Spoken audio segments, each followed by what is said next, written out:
Hello and welcome to an instructional video which describes CARE-R and demonstrates how to use it when assessing, interpreting data, and writing measurable annual goals and short-term objectives or benchmarks. The children featured are pupils who attend school in Los Angeles County, and all but one receive adapted physical education services. The adapted physical education specialists in this video are three of the many professionals who made CARE-R a possibility. The Los Angeles County Office of Education is in the business of promoting excellence by providing comprehensive educational services to all communities. These services are provided by its various divisions and programs through trainings, in-services, and the sharing of educational policy and procedures. The Division of Special Education provides educational services to pupils with disabilities. The division includes the Adapted Physical Education Program. Historically, the Adapted Physical Education Program has been recognized at the national level as a leader in adapted physical education, as policies, procedures, and curricula have been made available to adapted physical educators upon request. In 1976, a massive curriculum project was completed by the Division of Special Education, which encompassed several areas. It was called CARE. The acronym stood for Curriculum, Assessment, Resources, and Evaluation. One area of CARE was the psychomotor component, which included motor skills presented in a developmental order. In 1982, the psychomotor component was revised, and in 1998, the Adapted Physical Education Steering Committee completed a 6-year revision in which the ages at which skills generally occur in normal development were verified by reviewing textbooks, standardized assessments, research studies, and other motor curriculums. As a result of the revision, the curriculum is now called CARE-R, the Adapted Physical Education Curriculum, and the acronym stands for Curriculum, Assessment, Resources, and Evaluation Revised. CARE-R includes 5 components or areas of physical education. They are gross motor, object control, health and physical fitness, perceptual motor, and fine motor.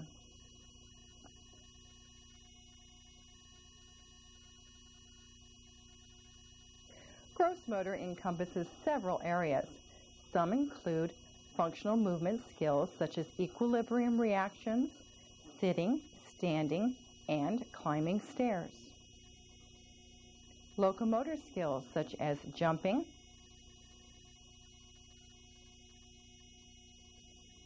hopping,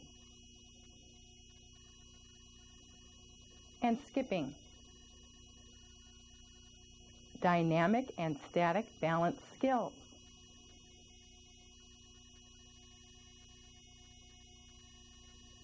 And skills which enhance participation on the playground, such as swinging and jumping rope.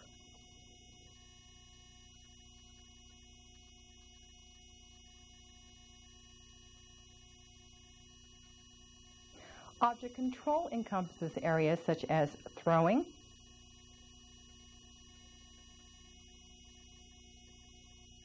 catching, and kicking objects of various sizes and textures,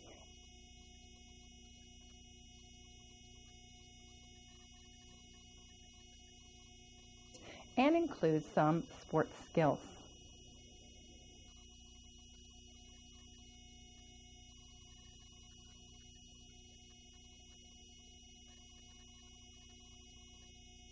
The component of health and physical fitness includes items which measure strength, flexibility, endurance, and speed.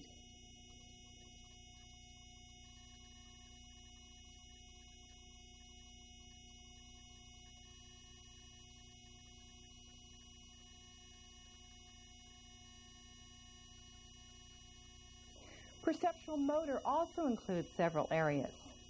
Some of these are body awareness, spatial awareness, rhythm, body control, laterality, space perception,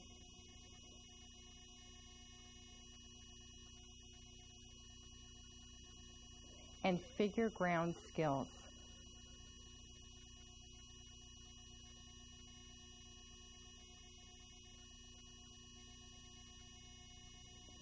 Fine motor includes areas such as manual dexterity, upper limb speed and dexterity, and visual motor control.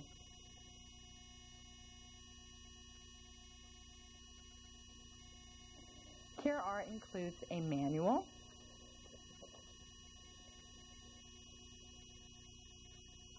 and a protocol.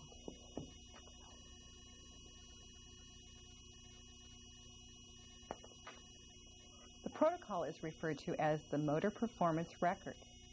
The manual is divided into 3 sections.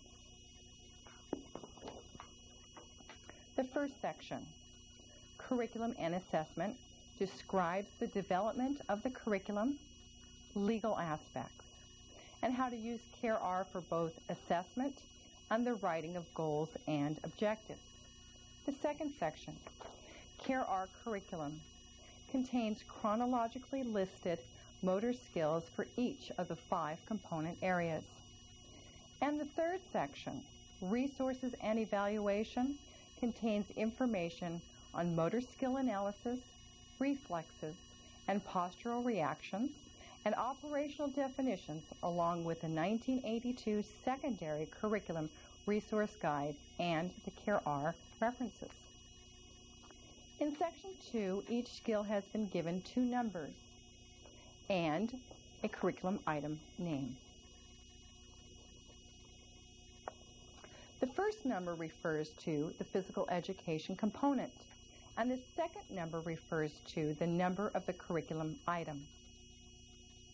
In addition, for each skill, the manual provides examiner's instructions, the curriculum item written using behavioral and measurable terminology, which is presented in a flexible format, and the age and norm references. This format permits the specialist to modify the statement into a measurable annual goal and short-term objectives or benchmarks. Often, the examiner's instructions provide a complete or partial task analysis of the curriculum item. Many discrepancies as to when skills occur in normal development were found in the literature. As a result, several curriculum items contain 2 or more cited references and have been given an age range. This range indicates the time during which a skill normally emerges. When using CARE-R to determine a pupil's motor ability, the examiner uses criterion referenced assessment. This type of assessment allows for maximal flexibility in test administration. While instructions for the examiner have been provided, specific wording or demonstrations are not required. The examiner may use any number of prompts to communicate directions and to maximize the pupil's performance. These include full physical prompt, partial physical prompt, direct verbal prompt, indirect verbal prompt, gestures, modeled cue, and no prompt means independent.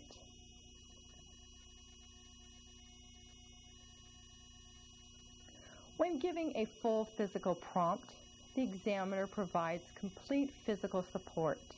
In the past, adaptive physical educators often used the phrase, "The pupil was motored through the skill."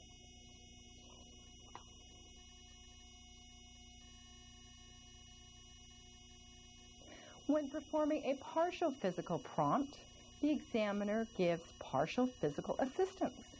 For example, the limb which needs to be moved may be tapped, or the pupil may be partially supported as when a hand is held. For a direct verbal prompt, the examiner gives a complete description of the movement to be performed. The words are spoken during the pupil's performance, completely describe the action, and help to maximize the performance. And curl. Kick. And curl. Christine, kick. No, show me your feet. Uncross them. Kick. And curl. When using an indirect verbal prompt, the examiner asks a question related to the desired movement. The answer to the question identifies the correct motor performance. Where are you looking? Where should your hands be? Where are your hands ready to catch? Where are you looking? Where should your hands be? Gestures are universal physical gestures and sign language needed during the pupil's performance to maximize the performance. Initial instructions using sign language or universal physical gestures are not considered to be prompts. Right here. Can you jump for me? Jump. Ready? Jump. Jump. A model cue is a visual demonstration, which is performed as the pupil performs the skill or prior to each skill performance. An initial visual demonstration used to communicate directions is not a prompt.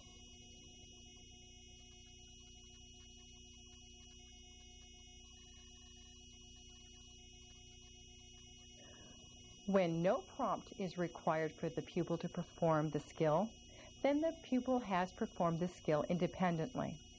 Performing the skill independently does not always equate to skill mastery, as the pupil may not meet the performance criteria. This pupil is unable to kick the ball before it bounces, although she understands the task and is attempting to perform a punt independently. This pupil is able to walk upstairs independently while alternating foot placement.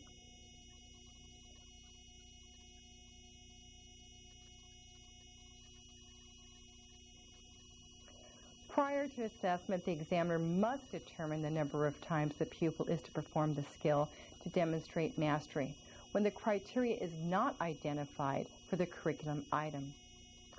Some examples of mastery are 2 out of 2, 3 out of 3, and 4 out of 5 attempts with a range of 80 to 100%. The examiner may select to use a greater number of frequency, such as 8 out of 10, but doing so may significantly increase test administration time and fatigue the pupil. In addition, when the literature did not identify all of the performance criteria for a skill, such as distance, duration, and frequency, the examiner must also identify these. Suggestions are provided in the manual and on the motor performance record, in parentheses after the curriculum item. In this example, the literature states children ages 2 years, 7 months to 3 years, 5 months walk upstairs alternating feet. The number of steps was not specified, and the number recommended is provided in the parentheses. The examiner begins the assessment by estimating the pupil's level of skill development. Skills below and above this level are assessed to determine the pupil's current level of functioning. Often, more than one type of prompt is needed to communicate directions and to assist the pupil in maximizing skill performance.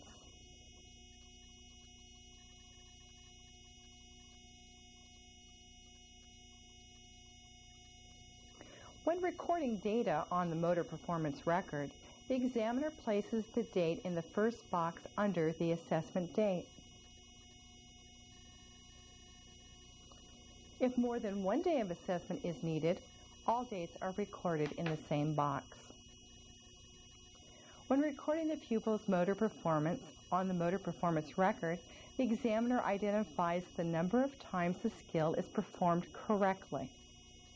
The examiner then identifies the prompts used by writing the abbreviation of each prompt in the curriculum item box.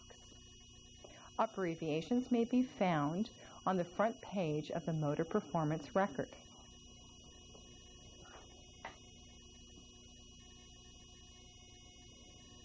The examiner may also make other notations of the pupil's performance in the curriculum item box.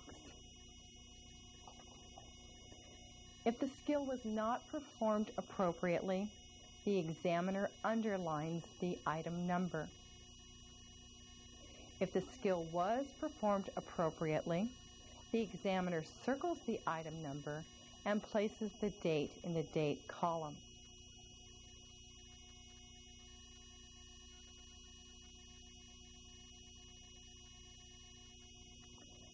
Let's look at two isolated examples for the curriculum item 1125.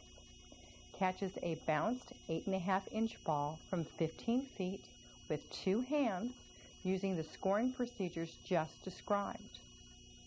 Prior to assessment, the examiner determined the mastery level would be 80% with a frequency of 4 out of 5 attempts. In the first example, the pupil caught and controlled the ball with two hands on 2 of 5 trials, trapped 2 against the chest, and missed 1 attempt completely. The DV prompt of catch was spoken as the ball flew through the air and was timed to assist the pupil in moving hands together to catch the ball. The curriculum item number would be underlined as mastery had not been demonstrated. In the second example, the pupil caught and controlled the ball with two hands on 4 of 5 trials and trapped 1. Since the mastery level was met, the curriculum item would be circled and the assessment date would be placed in the date column.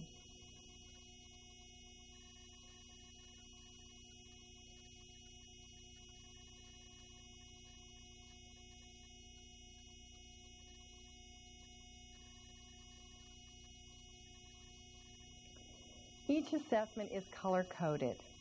The first page of the motor performance record indicates the color to be used. Over time, progress is charted. Let's look at the previous 2 examples scored together on the motor performance record. The black represents the first assessment, and the red represents the second assessment. The motor performance record should be updated annually with current assessment data prior to the pupil's individual education program meeting.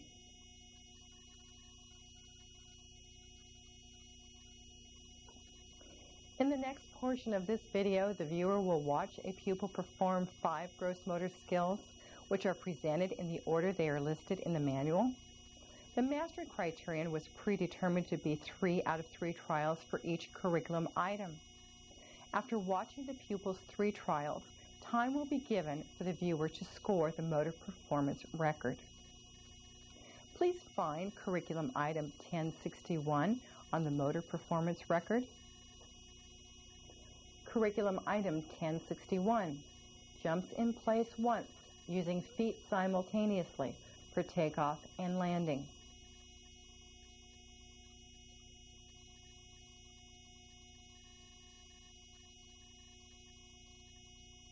You do that.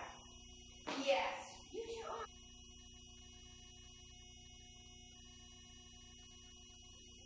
Ready to bring my knees up and bring my knees down. Try one more time. Okay. Jump. Thank you, my dear.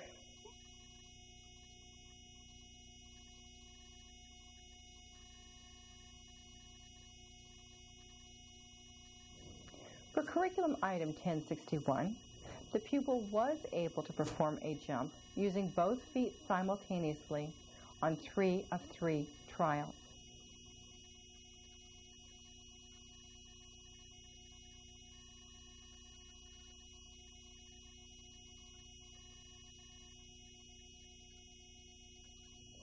Curriculum item 1062. Walks between lines which are 8 inches apart and 10 feet long.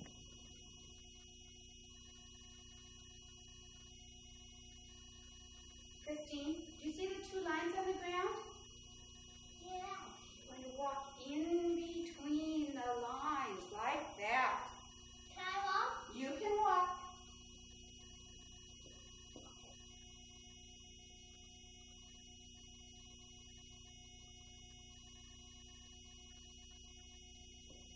Let's try it again, Christine. Follow me. Walk slowly. Watch what you're doing. Very nice.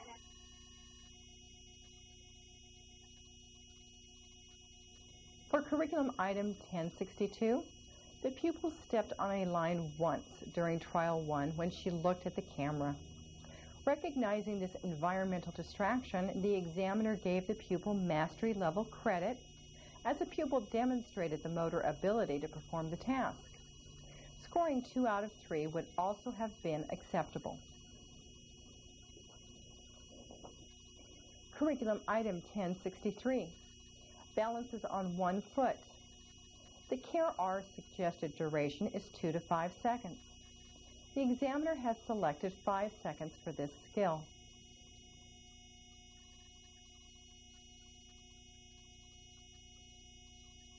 I'm going to have you stand and look at Julie again. Right here. Stand right there. I'm going to balance on 1 foot while I count to 5. 1, 2, 3, 4, 5. You try it by yourself first. 1, 2, 3. Oh, let's try again. I'm going to hold your hands this first time. Okay. Put your foot up. 1, 2, 3, 4, 5. Now put your foot down.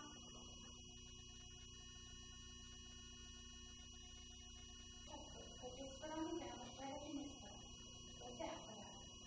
1, 2, look at me. 3. Go ahead and stand.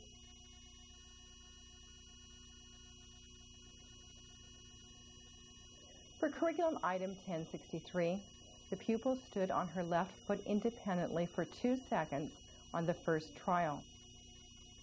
Stood for 5 seconds with a partial physical prompt, hands held, on her second trial. And stood for 2 seconds independently after receiving a partial physical prompt, foot tapped, on the third trial.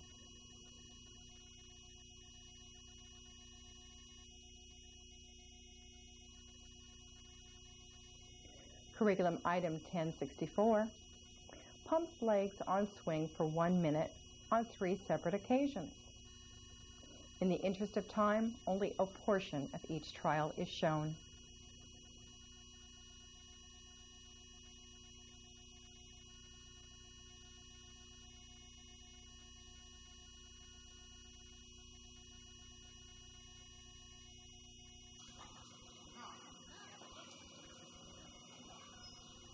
Pull with your arms, kick and back. Kick, back. Pull. And arms swing. Pull. And arms back. Oh, it's a lot to remember, isn't it, Christine? Kick and arms back. Kick legs straight and back. Hold on, hold on.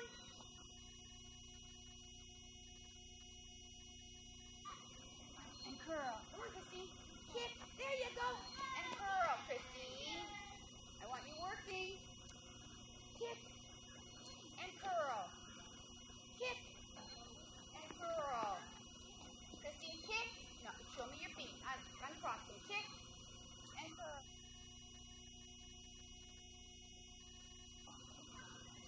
Kick and curl. Come on, Christine. Kick. There you go. And curl, Christine. I want you working. Kick and curl. Kick and curl. Christine, kick.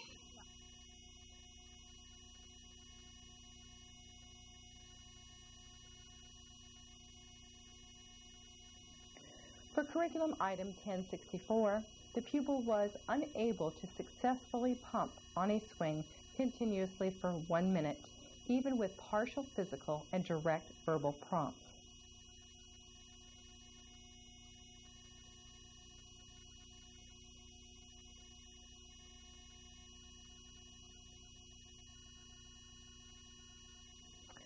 Curriculum item 1065 jumps down with 1 foot leading from a 12-inch high platform.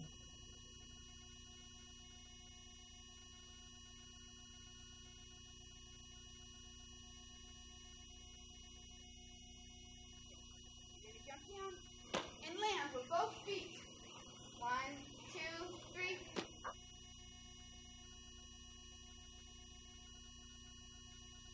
Jump down at 15. 1, 2, 3, jump! Oh, let's try it one more time.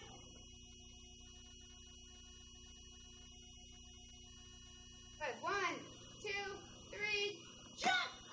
That was the best one.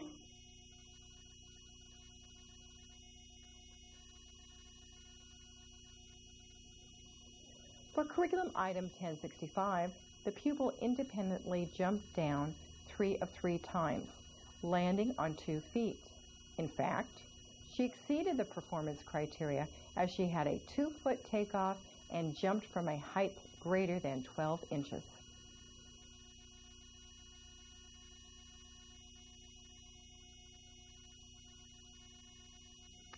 Performance notations, such as the types of prompts used, will vary from examiner to examiner and are acceptable.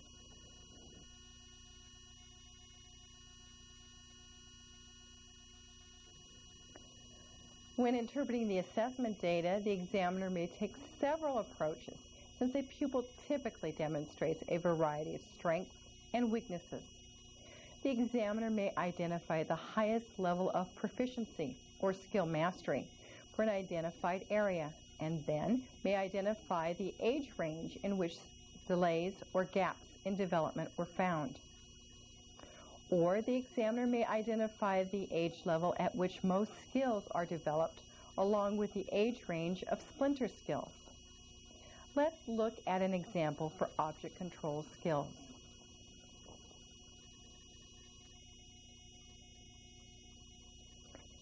The pupil is able to bounce and catch an 8.5-inch ball with 2 hands, throw it 10 feet in any manner, and bounce it with 1 hand 4 consecutive times. This would indicate that the individual could perform a skill which had a 6-year age equivalent. Additionally, the pupil had difficulty with throwing and catching skills which have 4 to 6-year age equivalents.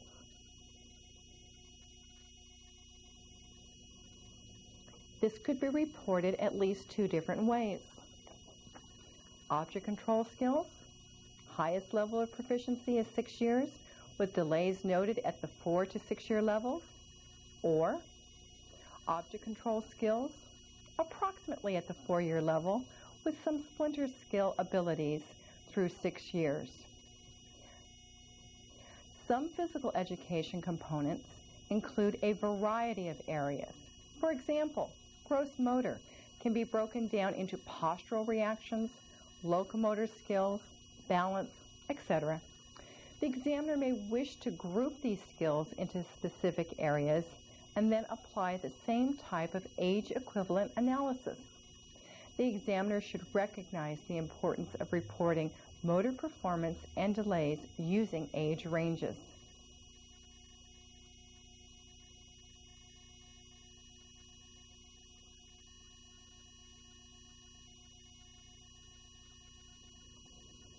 When writing measurable annual goals and short-term objectives or benchmarks, the specialist may vary the time, distance, duration, frequency, size of equipment identified for the curriculum item, and may add different level of instructional prompts to meet the needs of the pupil.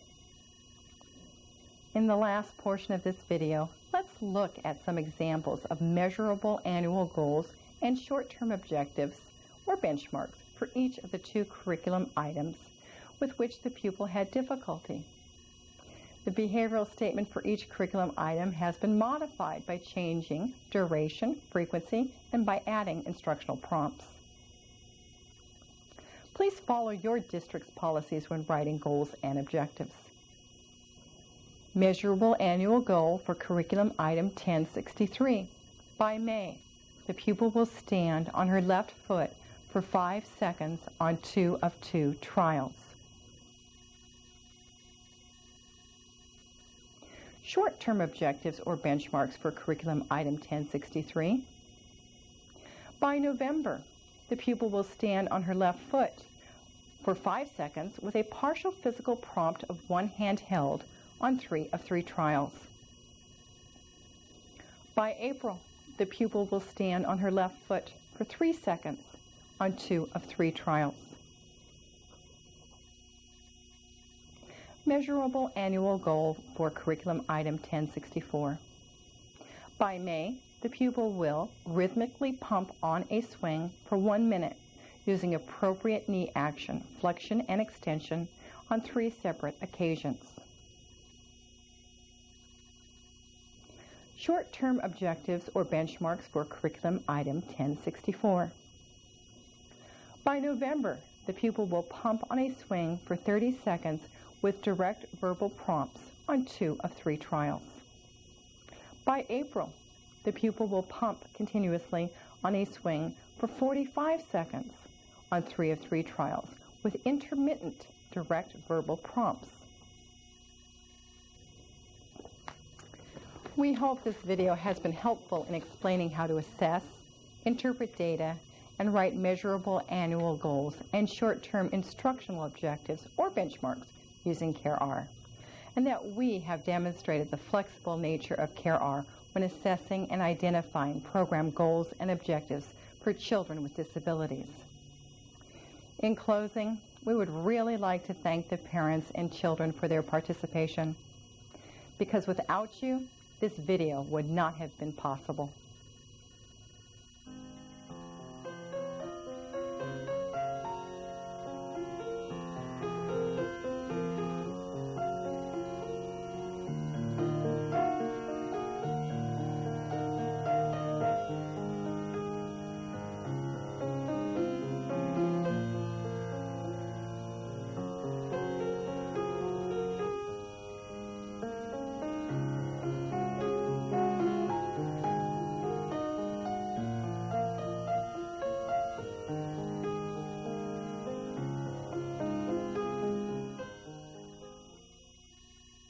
This program has been a production of the Los Angeles County Office of Education.